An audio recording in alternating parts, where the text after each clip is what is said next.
पूर्णज्ञं परमार्थमार्गवरदं सर्वज्ञपीठासनं संसारार्णवरारकं यतिवरं तत्त्वार्थसिद्धिप्रदं पारिव्राज्यशिरोमणिं श्रितपरम् देवी कटाक्षान्वितं श्रीमच्छङ्करमाश्रितेस्तवरदं सर्वावतारं श्रये श्रीमच्छङ्करमाश्रितेस्तवरदं सर्वावतारं श्रये। श्रुतिस्मृतिपुराणानाम् आलयं करुणालयं श्रुतिस्मृतिपुराणानाम् आलयं करुणालयं नमामि भगवत्पादशङ्करम् नमामि भगवत्पादशङ्करं लोकशङ्करं लोकशङ्करम्। శ్రీ గురుభ్యో నమః. శ్రీ శ్రవణ ఛానల్కి శ్రోతలందరికీ కూడాను మరొకసారి స్వాగతం. ఈరోజు మనం 161వ శ్లోకాన్ని 162 శ్లోకాలని చెప్పుకోబోతున్నాం అన్నమాట. ముందుగా 161వ శ్లోకం. త్వక్మాంసమేదోస్తి పురీశరాశ వహం మతిం మూఢజనః కరోతి విలక్షణం వేత్తి విచారశీలో నిజస్వరూపం పరమార్థభూతం.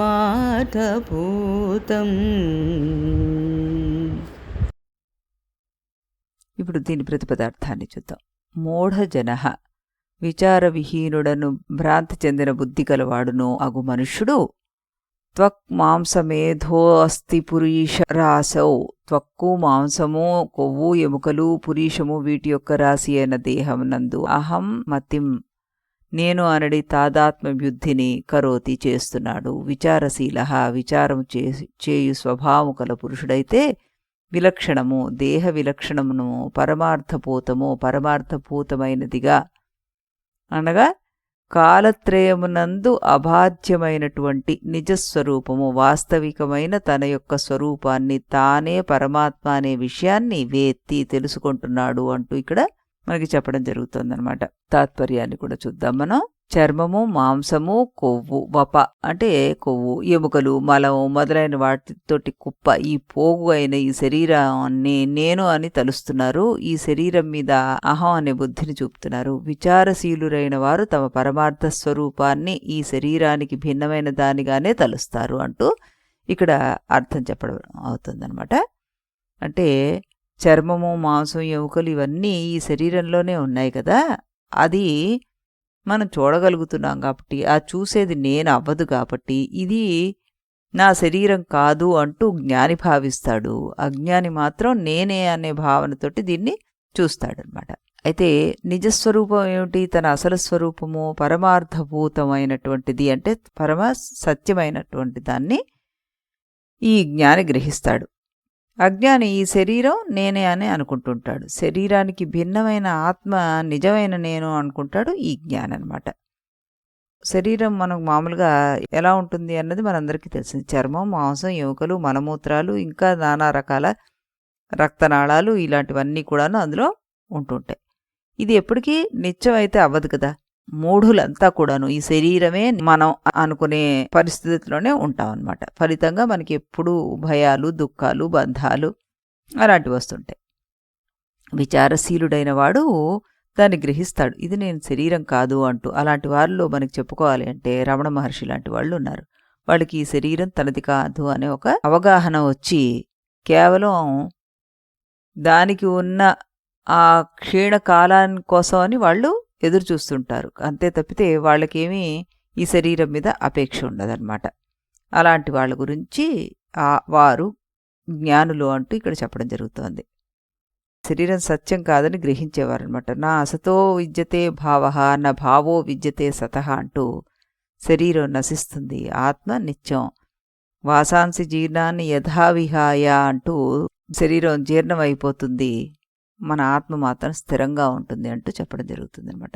సునిశ్చితమైన పరిశీలన శక్తి, విషయాన్ని యథాతథంగా అర్థం చేసుకోగల శక్తి మనలో ఉంటే అవి మన సహజ స్వరూపమైన పరమసత్యాన్ని, శుద్ధ చైతన్యాన్ని మనకి చూపిస్తాయి. అనేక భాగాలతో కూడిన ఈ శరీరపు స్వభావం కంటే ఆత్మ ఎంతో విలక్షణమైంది, అది ఎప్పుడూ వేరుగానే ఉంటుంది అన్నది జ్ఞాని చూడగలుగుతాడనమాట. మూర్ఖుడు మాత్రమే మురికి కూపమైన ఈ శరీరాన్ని తానుగా భావిస్తూ ఉంటాడు.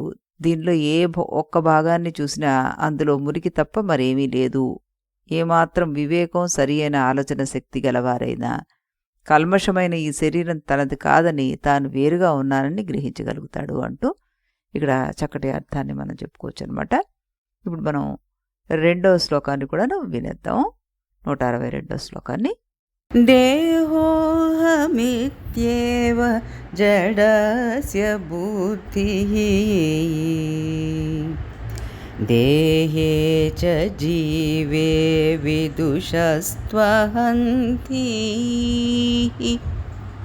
వివేక విజ్ఞానవతో మహాత్మనో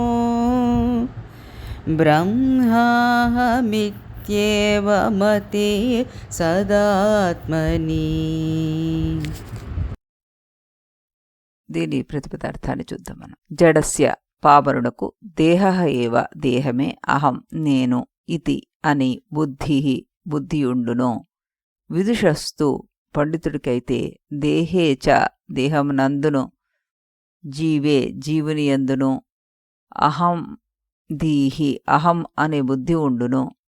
వివేక విజ్ఞానవతః వివేకజన్యమగు విజ్ఞానము కల మహాత్మనః మహాత్ముడికి ఆత్మని ఆత్మ విషయమున అహమేవా నేనే బ్రహ్మ ఇతి బ్రహ్మను అని సదా ఎల్లప్పుడూను మతి బుద్ధి ఉంటుంది అంటూ ఇక్కడ చెప్పడం జరుగుతుందన్నమాట. తాత్పర్యం, నేను దేహాన్ని అని దేహంలో ఆత్మబుద్ధి మూర్ఖులకు మాత్రమే ఉంటుంది. శాస్త్రజ్ఞులైన విద్వాంసులకు జీవుని యందు ఆత్మబుద్ధి ఉంటుంది. వివేక విజ్ఞానయుక్తులైన మహాత్ములకు అహం బ్రహ్మాస్మి అనే నేనే బ్రహ్మను అనే సత్యమైన ఆత్మయందు మాత్రమే అహం బుద్ధి ఉంటుంది అంటూ ఇక్కడ విడదీసి మనకి చెప్పడం జరిగిందనమాట. అంటే అజ్ఞాని నేనే ఈ శరీరం అని అనుకుంటాడు. పండితుడు అంటే పాక్షిక జ్ఞానం ఉన్నవాడనమాట, నేను శరీరంలో ఒక జీవుడు అనుకుంటాడు. జ్ఞాని వివేక జ్ఞానం కలవాడనమాట, అతను ఏమనుకుంటాడు, నేనే బ్రహ్మ అని తెలుసుకుంటాడు. నేనే ఈ శరీరం అంటాడు. గురువు ఇది అజ్ఞానం నాయనా అని చెప్తారు. అప్పుడు నేను శరీరంలో ఉన్న జీవుడు అంటాడు. ఇది కొంత జ్ఞానం కానీ పూర్తిగా కాదంటాడు గురువు. మరి 3వ శిష్యుడు అంటాడు నేనే బ్రహ్మ అంటూ. గురువు ఆనందపడి ఇది నిజజ్ఞానం అంటూ చెప్తాడనమాట. జడస్య బుద్ధి అంటే అజ్ఞాని శరీరంతో ఐక్యం పొందడమే జడస్య బుద్ధి అనమాట. విదుష క్వచిత్ అన్నారు, కొంత జ్ఞానం ఉన్నవాడు శరీరం వేరు జీవుడు వేరు అంటూ చెప్తాడు. అది మధ్యస్థాయి. వివేక విజ్ఞానవంతుడు ఈ ఆత్మ బ్రహ్మ ఒకటే, ఆ ఐక్యతను అతను గ్రహిస్తాడనమాట. అహం బ్రహ్మాస్మి అంటూ చెప్పగలుగుతాడు. వాసుదేవ సర్వమితి, చివరికి జ్ఞాని గ్రహిస్తాడు ఏమిటండి, అన్నీ బ్రహ్మే అంటూ. మనకి ఇక్కడ 3 స్థాయిల్లో మనం దీన్ని చెప్పుకుంటే శరీర భావం అజ్ఞానాన్ని సూచిస్తోంది, జీవభావం మధ్యస్థాన్ని చూపిస్తోంది, బ్రహ్మభావం పరమజ్ఞానాన్ని సూచిస్తుంది అనమాట. ఈ 3వ దానికి మనకు అనుభవం అవసరం. ఆ స్థితిని మనం పొందగలగాలన్నమాట. అలలు సముద్రం మీద వస్తాయి, అలా అనుకుంటుంది నేను వేరు అని, కానీ అది నిజంగా వేరా కాదు, అది సముద్రమే. అలాగే జీవుడు బ్రహ్మే. ఇక్కడ స్వామీజీ వారు ఇస్తున్న వివరణను కూడా చూద్దాం మనం. వివేకహీనులైన మూర్ఖులు మాత్రమే శరీరాన్ని నేనుగా భావిస్తారు అంటున్నారు. ఈ శరీరమే నేను అని అనుకుంటారు వారు. అనేక గ్రంథాలు చదివిన పండితులు ఈ శరీరం ఒక్కటే కాక మనోబుద్ధులతో కూడి జీవుడు ఉన్నాడని, జీవుడు శరీరము కలిస్తే నేనవుతుందని అనుకుంటారు. కానీ ఆత్మానాత్మ వివేకం కలిగిన మహాత్ముడు అనాత్మను స్పష్టంగా విడిగా చూస్తూ ప్రత్యక్షానుభవంతో తన్ను తాను భ్రమగా తెలుసుకుంటాడు. కేవలం తినడానికి మాత్రమే మనకి స్పూన్ పనికి వస్తుందని, అంతకు మించి దాని అవసరం లేదని మనకు స్పష్టంగా తెలిసిన విషయమే కదా. అదేవిధంగా ప్రారబ్ధానుగుణమైన కర్మలను అనుభవించడానికి మాత్రమే శరీరం ఉపయోగిస్తోందని, అలాంటి విషయాన్ని వివేక విజ్ఞానవంతులైన మహాత్ములు స్పష్టంగా గ్రహిస్తారు. అంతకు మించిన ప్రయోజనం ఈ శరీరానికి ఏమీ లేదు అంటూ దృఢ జ్ఞానాన్ని వారు తెచ్చుకుంటారన్నమాట. మనం ఇందాక చెప్పుకున్నట్టుగానే ఈ స్వామివారు కూడాను మధ్వ, రామానుజ, శంకరుల ముగ్గురు కూడాను 3 మతాలని ప్రతిపాదించి ప్రవచించారు. ఈ 3 రకాల ఆలోచనల విధానంలో కూడాను ఈ శ్లోకం వివరిస్తోంది మనకి. మహాత్ములైన ఈ ముగ్గురు ఆచార్యులు ఒకే ఉపనిషత్తును చదివి అర్థం చేసుకున్నారు. ఒకే సత్యాన్ని అర్థం చేసుకునే అనుభవం పొందారు. కానీ ప్రజలకి బోధించడానికి వచ్చేసరికి 3 రకాలైన తాత్విక విధానాలను రూపొందించారు వారు. అవి ద్వైతము, విశిష్టాద్వైతము, అద్వైతము అంటూ. మనిషికి భగవంతుడికి ఉండే సంబంధం వివరించడంలో మాత్రమే ఈ 3 సిద్ధాంతాలు విభేదాన్ని కలిగి ఉన్నాయి. మిగిలిన అన్ని విషయాల్లో ఈ సిద్ధాంతాలు సమానమే అంటున్నారు ఇక్కడ ఈయన. శరీరంతో భౌతిక ప్రపంచంలో జీవించే ఈ జీవితమే పరమలక్ష్యం కాదని వారందరూ ఒప్పుకుంటారు. మానవ జీవిత పరమార్థమైన మహాలక్ష్యం ఒకటి ఉందని, ఆ సత్యానుభవ సాధన కోసం జీవితం అని, ప్రాపంచిక జీవితమైన ఈ సంసారం దుఃఖమయం అని వారందరూ దృఢంగా విశ్వసించారు. ఆ సత్యానుభవమే మానవ జీవితానికి పరమావధి అని వారు ముక్త కంఠంతో బోధించారు. ఆ అనుభవమే సృష్టి పరిణామానికి గమ్యం అని వారు తెలుసుకున్నారు. వారందరూ తమ వాదనలకి ఆధారంగా ప్రస్థానత్రయం అనే భగవద్గీతని, ఉపనిషత్తుల్ని, బ్రహ్మసూత్రాలని తీసుకున్నారు. దీన్ని బట్టి వారి సిద్ధాంతాల్లో ఉండే భేదానికి ఆయా దేశకాల పరిస్థితుల్లో ఉన్నటువంటి వారి శిష్యుల మానసిక స్థితుల్లోనే భేదమే కారణం అయి ఉంటుందని నిశ్చయంగా చెప్పచ్చు. కొంతమంది శరీరంతో పూర్తిగా తాదాత్మ్యం చెంది శరీరమే తాముగా భావిస్తారు. భగవంతుడి నుండి వేరుగా ఉన్నామనే సంబంధాన్ని మాత్రం వారు నమ్ముతారు. అందుకే అలాంటి వారికి అర్థమయ్యేలా బోధించడానికి భగవంతుడు వారికంటే వేరుగా ఉన్నాడని వారికి చెప్పారనమాట. అలాంటి వారికి అనుగుణంగా శ్రీ మధ్వాచార్యులు రూపొందించిన తాత్విక విధానమే ద్వైతం అని పిలువబడుతుంది.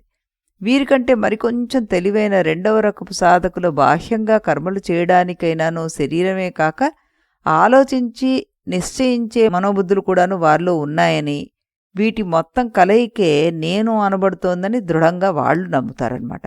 ఈ శరీరము జీవుడు కూడా నేనే అని వీరి నమ్మకం.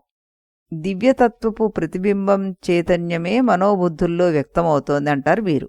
కవులు, గాయకులు, కళాకారులు, శాస్త్రజ్ఞులు, తత్వవేత్తలు మొదలైన వారిలో కనిపించే ప్రతిభ అంతా కూడాను భగవంతుని దివ్యతత్వంలోని మెరుపులేనని నిశ్చయంగా చెప్పచ్చు. ఇలాంటి వారిని ఉద్దేశించి శ్రీ రామానుజాచార్యుల వారు విశిష్టాద్వైతాన్ని బోధించారు మనకి. వ్యక్తి, భగవంతుడు వేరు కాదు. భగవంతుల్లోని ఒక అంశమే వ్యక్తిగా వ్యక్తమవుతోంది. జీవునికి దేవునికి అంశి సంబంధం ఉంది. అది విశిష్టాద్వైతము బోధిస్తుంది.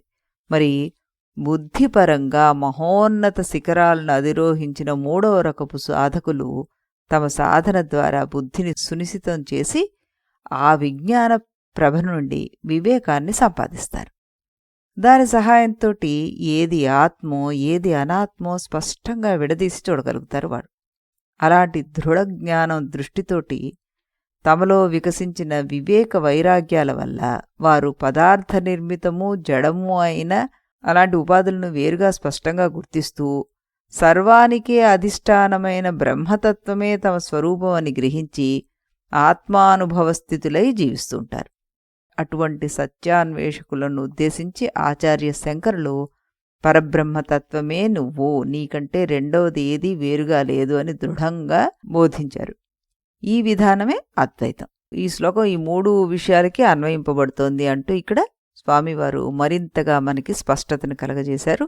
ఆ మహానుభావుడికి మరొకసారి మనం ప్రణామాలు అర్పిస్తూ మళ్ళీ మనం రేపు ఇదే సమయానికి ఇదే ఛానల్లో మరో 2 శ్లోకాలతోటి కలుద్దాం.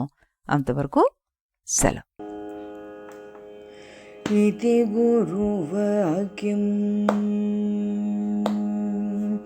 इति गुरुवाक्यं विधि वेदान्तं विदितारकमिति ब्रह्ममु इति गुरुवाक्यं विधि वेदान्तं विदितारकमिति ब्रह्ममु इति मोदलिदि नडुमिदि तुदि తెలిసిన వాడెవడుగా ఇది మొదలిది నడుమిది తుది తెలిసిన వాడెవడుగా